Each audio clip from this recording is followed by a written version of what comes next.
What would you do if your HOA president let herself into your house without your permission while you were away? Because that's exactly what happened to me. Came home to find evidence that someone had been inside my house. My belongings were moved. My back door was unlocked. And the only person with access was our HOA president, a woman I'm going to call Brenda Kensington. What she didn't plan for. My 90-pound German Shepherd, Rex, was home. And Rex doesn't care what your HOA title is. Stick around because by the end of this video, Brenda got exactly what was coming to her. And I have every second of it on camera. Let's get into it. If you're new here, welcome to HOA Conflicts. Hit that subscribe button right now because this channel is your front row seat to the wildest HOA, neighbor, and property line battles on the internet. New videos every week. Don't miss a single war. All right, before we get to the canine chaos, let me give you the backstory because this didn't come out of nowhere.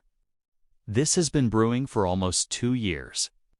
I moved into Cedar Ridge about 3 years ago. Nice place.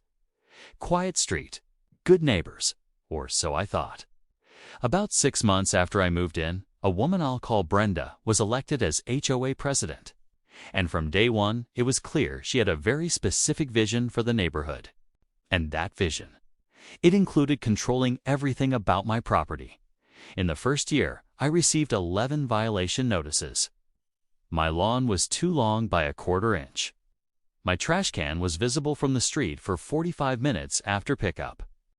My Christmas lights were too colorful. And my personal favorite, my welcome mat was, quote, inconsistent with neighborhood aesthetic standards. I wish I was making this up. I have photos of every single notice. Every single one. Now, here's where it gets interesting. I work a job that requires me to travel, sometimes for days at a time, and Brenda noticed, started paying very close attention to when my car was in the driveway and when it wasn't. I didn't think much of it at first. Nosy neighbor, right? Everybody's got one. But then one of my neighbors, shout out to Dave, the actual legend, pulled me aside one afternoon and said, "Hey, saw someone going into your backyard yesterday while you were gone. Not through the gate, not with permission. Just walking onto my property like they owned the place." That's when I knew something was wrong. So I did what any reasonable person who's been harassed by their HOA for 2 years would do. I installed cameras, front door, back door, driveway, and the side gate. Full HD, night vision, cloud backup.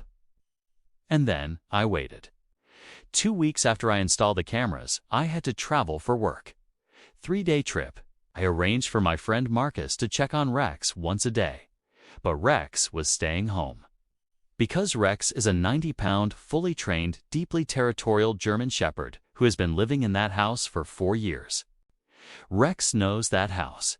Rex OWNs that house. Rex does not do well with strangers who enter without invitation. I was in my hotel room on day 2 of the trip when my phone started blowing up. Camera alert, motion detected, side gate, back door. And then the back door opened. I pulled up the live feed. And there she was. Brenda, wearing her little HOA lanyard. Holding a clipboard. Walking into my home like she was doing a home inspection she was legally authorized to do. Which, for the record, she was absolutely 100% not.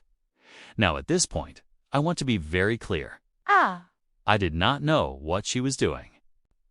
I didn't know if she was planting something, looking for something, or just on the world's most aggressive power trip. But what I did know was that my cameras were recording. I was watching live, and Rex was about to make her acquaintance. Because the moment Brenda stepped inside, Rex rounded the corner from the hallway. And if you've never been on the receiving end of a German Shepherd barking at close range, imagine a car alarm, but with teeth. Rex didn't bite her. Rex didn't touch her. Rex just planted himself between Brenda and the rest of the house and made it very, very clear that she was not welcome. From the camera footage, what I can tell you is this. Brenda moved faster leaving my house than I have ever seen her move at any HOA meeting. The clipboard, Left it on my kitchen counter. The HOA lanyard. It's caught on the door handle on her way out. She left so fast, she almost didn't make it through the door before Rex could follow up his introduction. I sat in my hotel room, watching the replay on a 6-inch phone screen with a bag of chips. It was the best moment of the entire 2-year saga. I am not ashamed to admit, I watched it 4 times. Okay, so here's where it stops being funnier. Well, it stays funny, but it also gets serious. What Brenda did is not a gray area. Entering someone's home without permission, without notice, without legal authority is criminal trespass. Period. Full stop. It doesn't matter if you're the HOA president, the mayor, or the Pope. You do not enter someone's private residence without consent.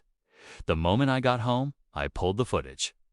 I documented everything: the timestamp, the entry point, the duration, the clipboard she left behind, which, by the way, had handwritten notes on it about my interior that she had apparently observed on previous visits, which means this was not the first time.